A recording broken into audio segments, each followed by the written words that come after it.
Well, welcome everybody back to Two Peas on a Pod. We have a very honored guest all the way across the world joining us today from the country of Uganda. And Isaiah, welcome to David and I's podcast. And we're so honored that you would join us. Why don't you introduce yourself and tell us a little bit about yourself? Thank you so much, Brandon and David, for having me on the podcast. It's an absolute pleasure for me really to speak to the audience about my story and what we are trying to do in Uganda about the game of golf and everything really that associates with the game of golf. So, yeah. That is awesome. So, Isaiah, how did you and I spoke months ago, and you told me a little bit about how you got to Uganda. Can you share a little bit about your background and how you ended up kind of getting into golf and how all that started when you were young? Yeah, thank you so much. So, my story really to the game of golf has been filled with so many interesting stories. I got into the game of golf after being inspired by one of my friends at school. Like when I met this little young man at that time, he was about maybe 13 years old. And then he told me like I could go to the golf club and make money. This young man was not even like an artisan or a member or a golfer by himself.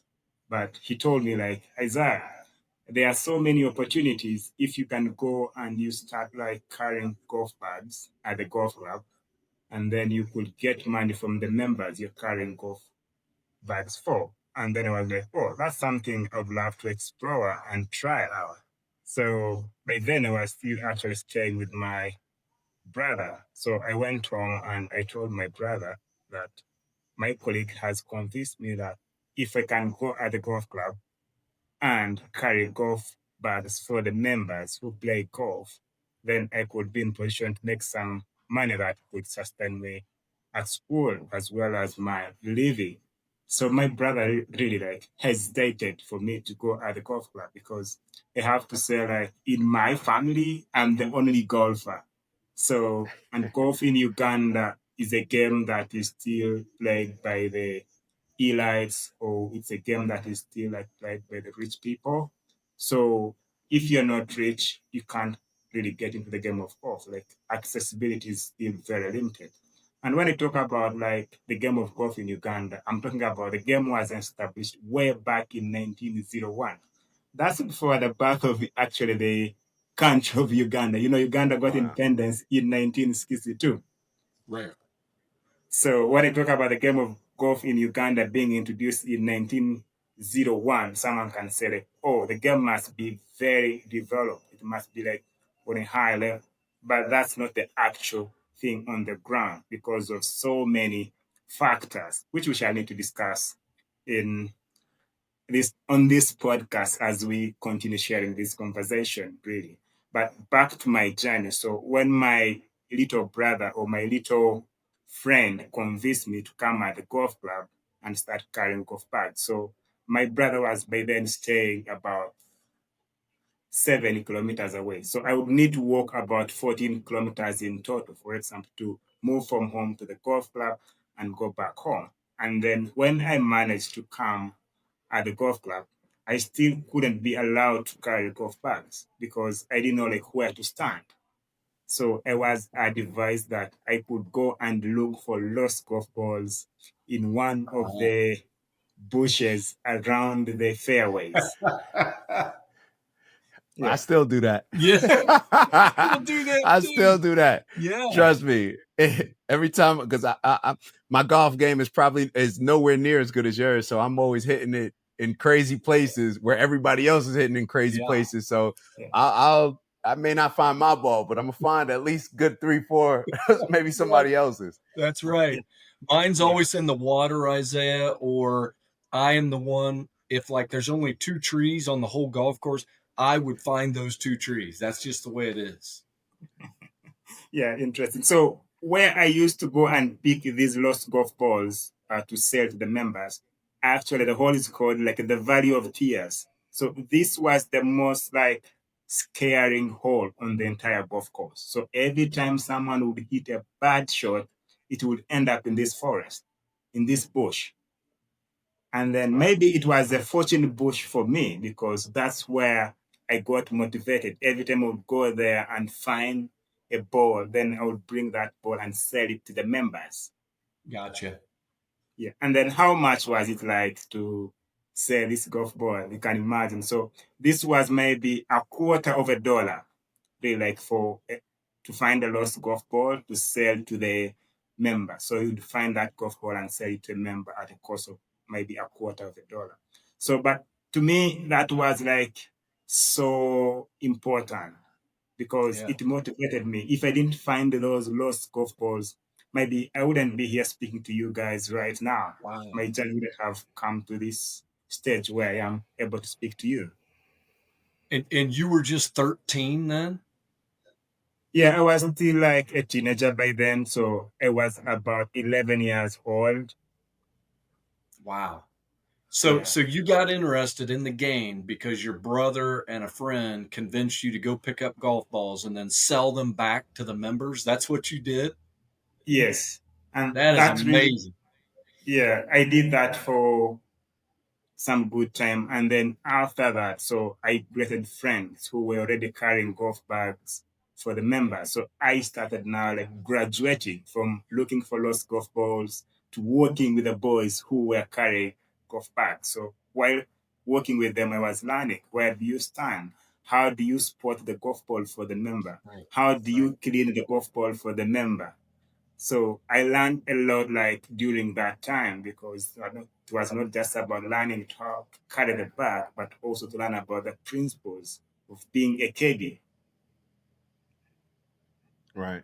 Yeah. You had such a grassroots introduction to golf, which is different than a lot of people. Yeah.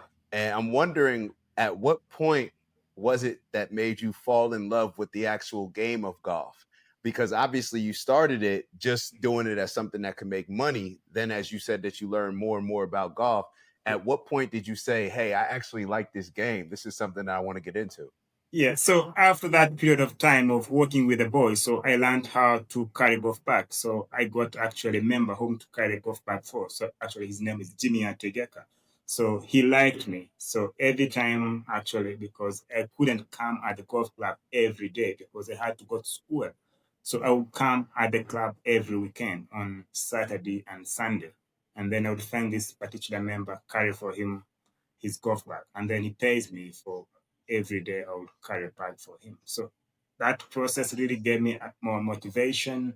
But again, it was not obvious like he would come every weekend because he had some other engagements. Maybe imagine like he had a wedding somewhere or he had something. Sometimes I would not even find someone to carry a bag for. That means I would just walk at the club, reach there, no one to carry for, and then I go back home.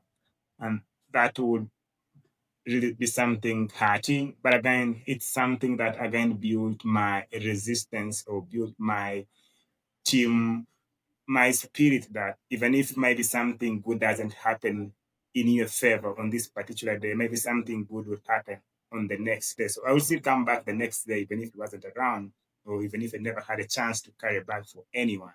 So that's how really it kept on moving. And then after a certain period of time, I managed to start now like playing golf with other young people at the club.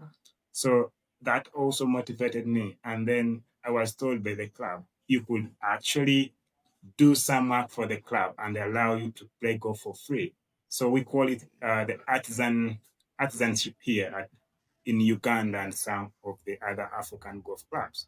So young people are allowed to play golf for free, but in compensation, they have to do some work for the club. They rake the bunkers, they clean the golf course, or they plant trees, or they make sure the course is in a better condition. But that's something as well to encourage some hard work among the young people. So that's how like I really now like got into playing the game of golf, and I later on became actually a member of the club, and a lot of things have happened in that really process.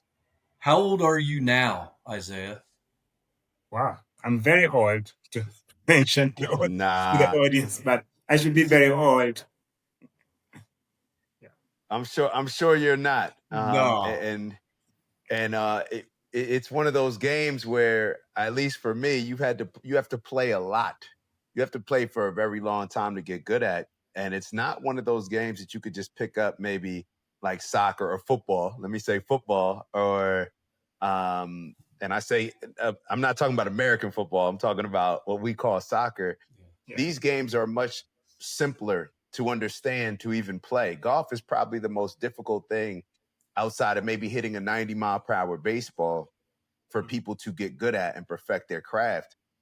So you introducing this sport to kids, I can imagine that's a very challenging experience for you teaching as well as them learning, but you're able to teach a lot of good skills and values and lessons that they can then apply to life. Is that how you see it? Yeah, you have mentioned it so well. Like, yes, the game of golf is not as easy as football or volleyball or any other sport. But again, what makes golf very interesting is that no one has ever mastered the game of golf. Even those who started playing it maybe 100 years old, they are still learning different tricks on how to make themselves better. And 100%. yeah, and again, given the fact that we have different handicaps. So even a beginner can be in position to compete with someone who has been playing maybe for the last 10 years, myself or Brandon or anyone else outside there who is listening to us or viewing us on this video. So the game of golf makes it more flexible, more welcoming than any other sport. And again, when it comes, for example, to injuries or when it comes to so many things that happen on the ground where you play, golf is far much better. If you say like, between golf and any other sport, where would I encourage someone to join? I would say I think golf is a fair sport. It teaches you about life, how your ball lies on the golf course. It's completely different, like how the football lies when you're on the football pitch, because when your ball is lying somewhere on the golf course, it will teach you something. Like it's not the same position it will be in on every particular hole. So that teaches you how you need to adjust yourself and adapt to different situations. Football is a flat ground whereby it's all known, the measurements are the same, but it's different from how it is on the golf course. So golf gets a lot of creativity or brings a lot of creativity, it brings a lot of innovation, and you think outside of the box, how you can be in position to solve different challenges, how they manage to happen. So Golf is a great sport to teach self-discipline. yeah, exactly. Yeah. Yeah. And Etiquette. when it comes now Self-discipline. like to the question David said, like, okay, introducing kids to golf. So for me, it's always like the easiest thing to do. But again, I know because the kids know the sport is still for the rich people, it's still for certain classes of people. That's where I find it difficult. But other than that, it should not be so difficult. Imagine going to a village where a kid has never seen a golf ball. Like, and saying like, look, you need to start playing golf. They will even ask you, what is golf all about? I think if you say golf, instead of saying golf, maybe you need to say Tiger Woods because they have heard about Tiger Woods more than the way they have heard about golf. Tiger made an impact. Is that around the time when golf started to grow in Uganda? I mean, there's a lot of Tiger probably took the game of golf even in the United States. I mean, would you say Brandon to an entirely different level, No doubt. exposed it in a totally different way than it was before? So was that the similar impact in Uganda? Yeah, it was a similar impact, and I would say like almost his name is so synonymous with with the word golf. Because if you mention golf, maybe without Tiger Woods, someone will just say like, "What's that?" But if you say Tiger Woods, someone will know you're talking about golf. But that's the impact he has created, and maybe it's another big lesson that maybe the world needs to embrace now and create the next Tiger Woods. And this may not be from anywhere else. We need to look at the grassroots golf developments anywhere in the anywhere in the world. It may be in India, it may be in Africa, it may be in the US, in Latin America, in Australia. We have to build strong foundations that can be in a position to produce the next Tiger Woods. So you started this youth league, or is that what you call it, or is it a program? What's the official word, Isaiah? So the academy was started in 2020. So Afriyea Golf Academy was started in 2020. And that was something I did after making some research about the game of golf in Uganda, how it was developing. I just realized the game of golf was developing at a very gradual process compared to our neighbors in Kenya, where the game of golf was introduced after Uganda. And again, you can't compare it with South Africa, of course. South Africa is more of like a European country within Africa, really. Like if you know, you know the total number of golf courses in Africa, so South Africa has half of the total golf courses in the entire country. So that's I didn't know that. Yeah. Very interesting. How far away? I'll be honest. I haven't looked at the globe in a long time, Isaiah. How far away is Uganda from South Africa? Are you neighboring country? It's a long way because we are in East Africa, so they are in South Africa. So it's quite a long way, really. Yeah. Gotcha. Excellent. How many kids are in your program right now?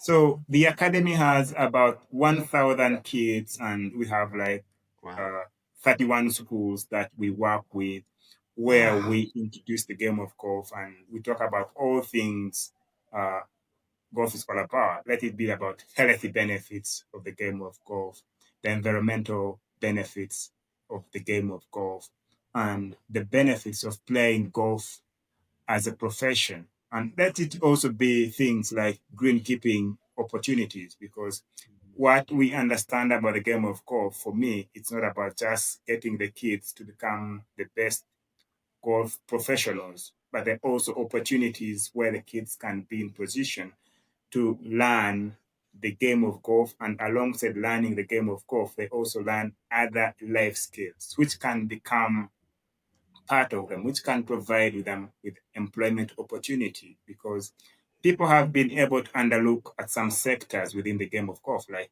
greenkeeping. For me, that's one of the most exciting part about the game of golf, because without greenkeepers, you cannot be in position to have the golf course well enjoyed by the golfers. So That's true. even if it's the golf course managers who try their level best to ensure the golf course is well maintained, is well looked after, and these are things that are really able to help these young people to understand that if I don't make it as a golfer, I can still be able to make it as this. So I can't really forget to mention that, because for me, environmental sustainability is at the heart of everything that we do here at the Academy. That's a big one, because here in the United States, we talk about it all the time, Brandon and I, about how kids, their mindset about sports, a lot of times it'll be the goal is to just become a professional. And they end up missing the actual lessons and values that sports is supposed to teach you. And they'll look at it as almost a failure if I don't make it professionally. I'm glad that you're teaching the kids, hey, it's not just about becoming a professional. If that's what you want to strive for, then okay. But we want to make sure that you're learning the lessons and being able to transfer these skills that you're learning in golf into actually being successful in life. So that's very refreshing to hear. And like you said, it's about networking as well. Because you went to the golf course initially and you were saying you can pick golf balls up, but then you started caddying. You started carrying people's bags. That's networking. Even in the United States, we always look at how important it is to caddy, because you end up interacting with so many different people and you never know where the next opportunity is going to come for you. So that's very commendable. Yeah, thank you, David, for that. Yeah, I can't agree more. Yeah. Opportunities for networking in golf can't be compared anywhere else, because you get to interact and talk to people that you couldn't find anywhere else. people from different walks of life, from different levels. You get to meet them and you interact with them at the same level, which really is so rare if you had to go to any other industry. Mm-hmm. Isaiah, quick question on how do the kids get back and forth to the golf course? Are they bused or how do they get in there? Yeah, so it's a very interesting question, Brandon. So our mission really tries to provide opportunities for the underprivileged kids. So most of the kids who come to play golf at the academy, they actually walk.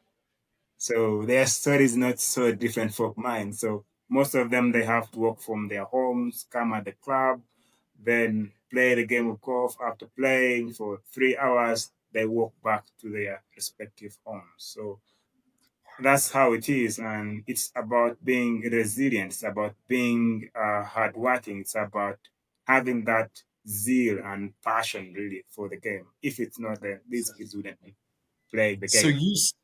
did you say that they walk 3 hours? Is that what you just said? No, they come at the club and play for 3 hours, but some of these kids walk for about an hour or two. Wow. Yeah, they walk Wow. some distance. Yeah. And the name of the academy is called Afriyea, right? Yes, the academy is called Afriyea. So the name Africa really like Afriyea. So Right. as simple as that. Yeah. Yeah.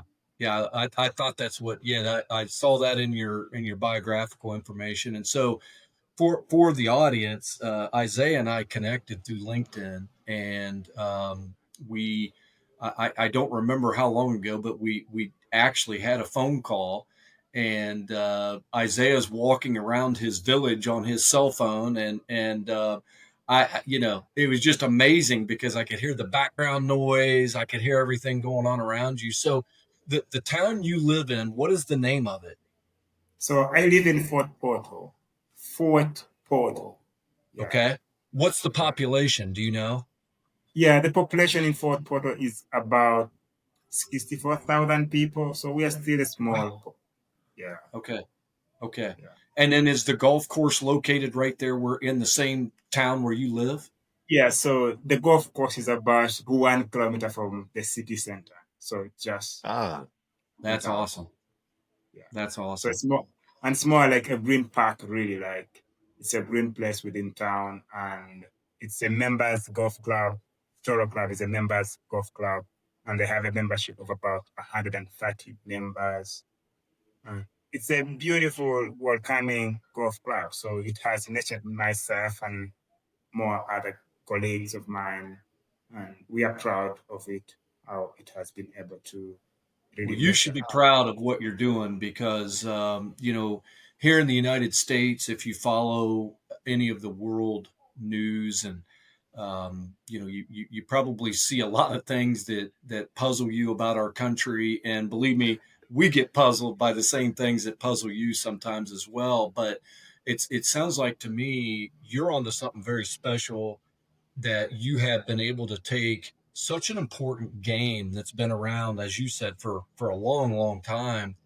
And here in Ohio, where I am at, we love Jack Nicklaus, and Jack Nicklaus is such a an amazing individual. And I met him once years ago, and as I was a young kid, and was blessed to meet him, and tremendous guy.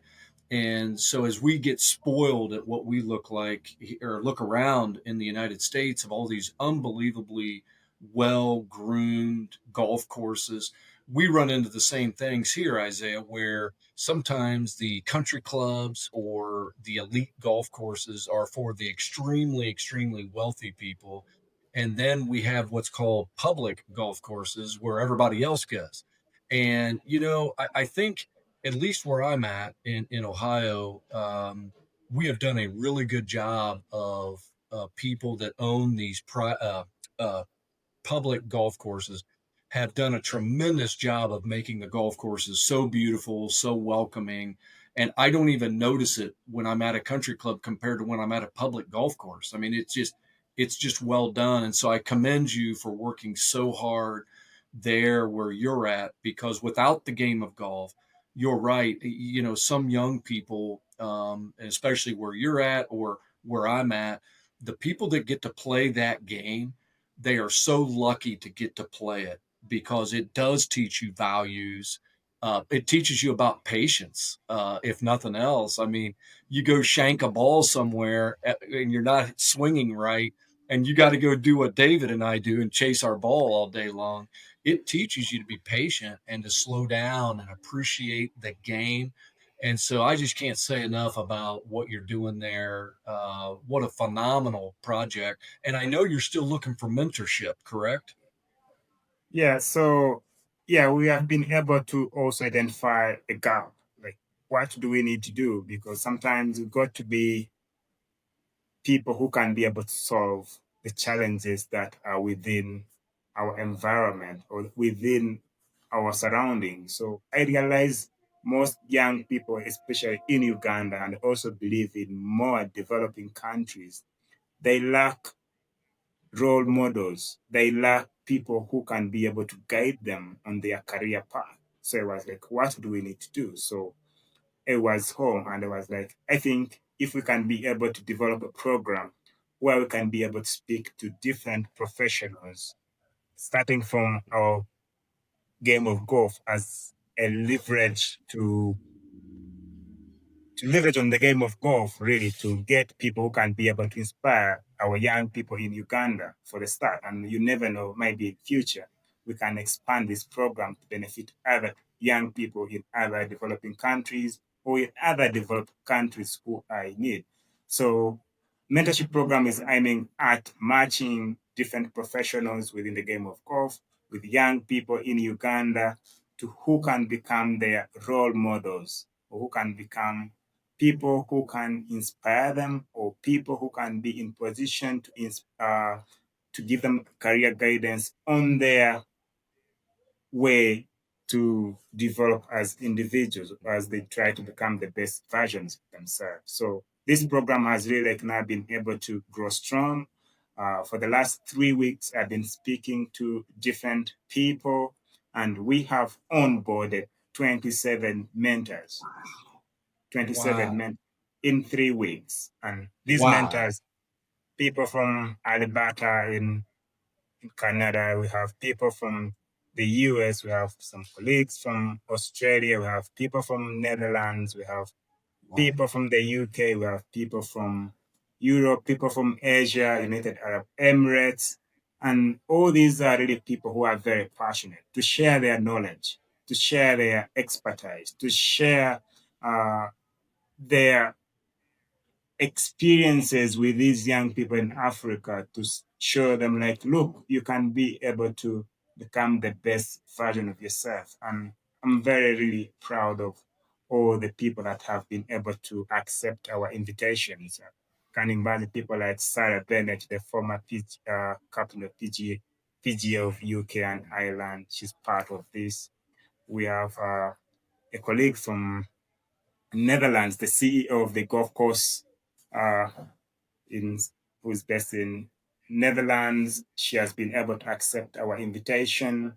That's So as awesome. so many other wonderful people really that have been able to accept our invitation. So we can't thank them enough, but we know this is something that is going to develop bigger. And for the mentorship, it's not just about matching golfers with the young people in Uganda. So we are matching people with the different professionals. You may be a pro shop keep attendant or keeper, or you want now to inspire someone in Uganda, then we can match you with someone who has similar interest or passion like you yourself. And then you might be someone with a business within the game of golf. Maybe you are operating a golf tour, you're operating something within the golf industry. Then we match you with a young person who has similar interest or passion. So this is how it's happening. And for now, it's really like growing big. And we have actually like some colleagues in Australia, Monina. She has been like very much interested in environmental projects. And then she was like, yeah, I would love to become a mentor. And her specialty is going to be like inspiring most of these young people, especially in the greenkeeping area. So this is how we are really getting on with the mentorship program. but we are solving a problem of lack of access to role models or mentors, really, who can be able to inspire the young people to become the best versions of So you took a 13-year or 11-year-old boy like yourself that went from picking up golf balls to working with young people in your own town on the game of golf that you grew to love based on hard work, dedication, following in the footsteps, learning the entire way. And, you're a role model, Isaiah. I mean, you're a superstar, and that's why I wanted you on the show. I kept telling David, we got to get Isaiah on the show. And, to hear you and your passion to spread this and then allow others around the entire world to participate in such an awesome thing where, they can impact the lives of so many young boys and girls and encourage them, be their support. In lots of respects, that's what David and I are hoping that this podcast does is help spread the knowledge, a little bit of inspiration. To me, you're a big inspiration to me. And I feel your wisdom and you're just an impressive person to stay so focused your entire life on this goal and then to take your passion of the game and try to share it and teach those values and morals and just the rules of the game is just unbelievable. And there is no doubt that mentorship thing is just going to blossom. David, what do you think? I think that whenever we talk about mentorships, the mentor and the mentee relationship, what a lot of people miss out on, and that's kind of what I wanted to ask you about, is how valuable it is to the teacher, to the mentor. Like, we learn so much as we're teaching other younger people, other younger kids, and it's almost like an extra layer of accountability where I'm teaching this person that they have to be resilient. They have to show some grit. They may have to walk an hour or two to the golf course. They may have to put in extra work, and you get to see how they deal with adversity, all these different things. Being able to hold yourself to that same level of accountability that you're teaching the kids, that could be very valuable. So my question for you, Isaiah, is what has been the best lesson that you've learned through working with the kids? Yeah. The first lesson I've learned from teaching kids actually is respect at all levels. So you can find someone who is just 7 years old, but he has some new idea he can be able to share with an old man like myself.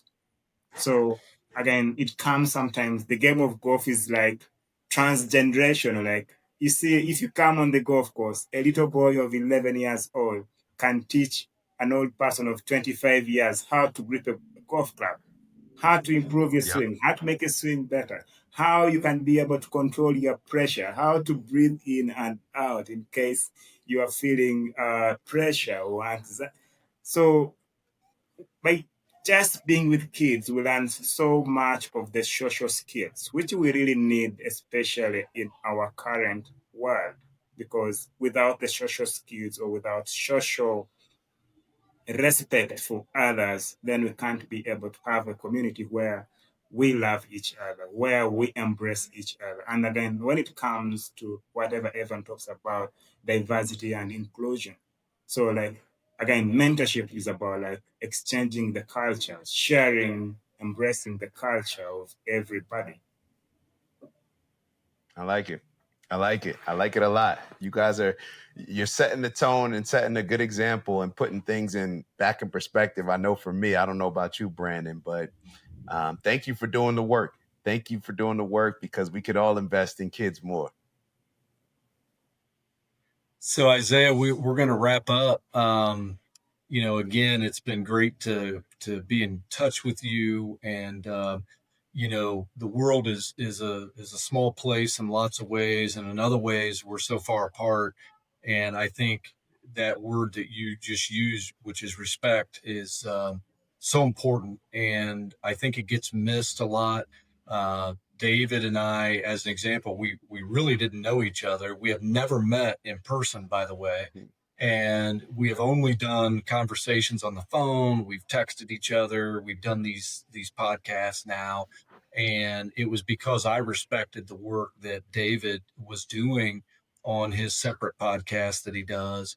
And I don't even know how I happened upon it, but I did, and I'm so grateful because we have a respect for one another to trust one another to do this, and I think to what you're doing, Isaiah, is today even is you're trusting David and I, and we're trusting you. And I think that around the world, that is missed. It's missed a lot. And we have no agenda on this podcast other than we want people to hear each other. We want people to learn from one another.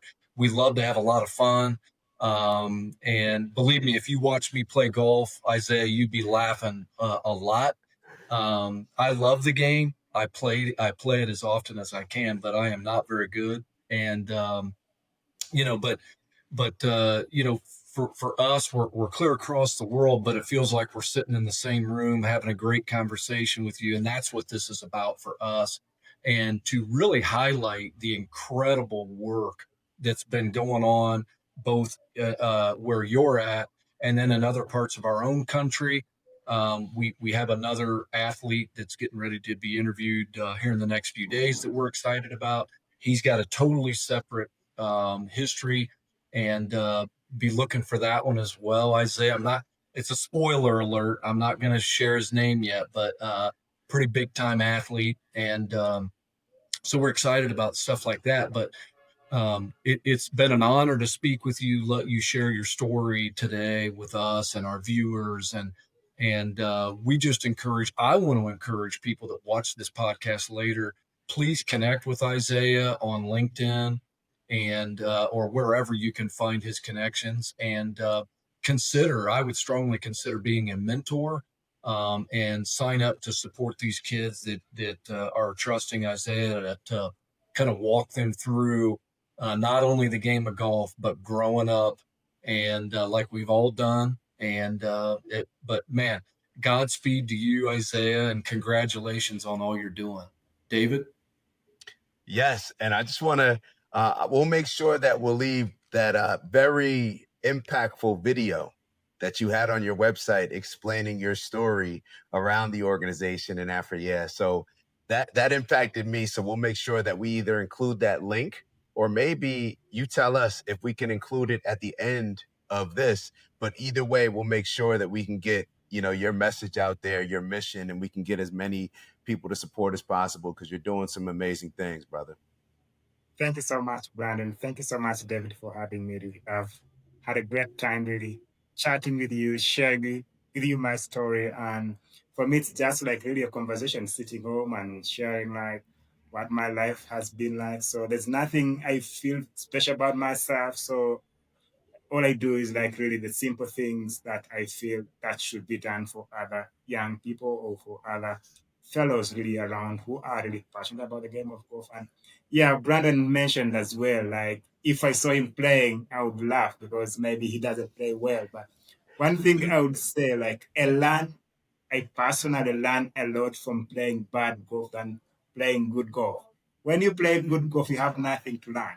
When you play bad golf, you have the most things to learn. Yeah, you'll know about shanks, you'll know about the heavy, you'll know about overshooting the green, you'll know about how fast the greens are. So you learn a lot from playing bad golf. Yeah, that's right. I'm a big learner. See, you're teaching me, Isaiah. You're teaching me. That's great. Yeah. Thank you very much. Thank you, Isaiah. We appreciate you. Mm-hmm. All right. Take care. Y'all have a good one.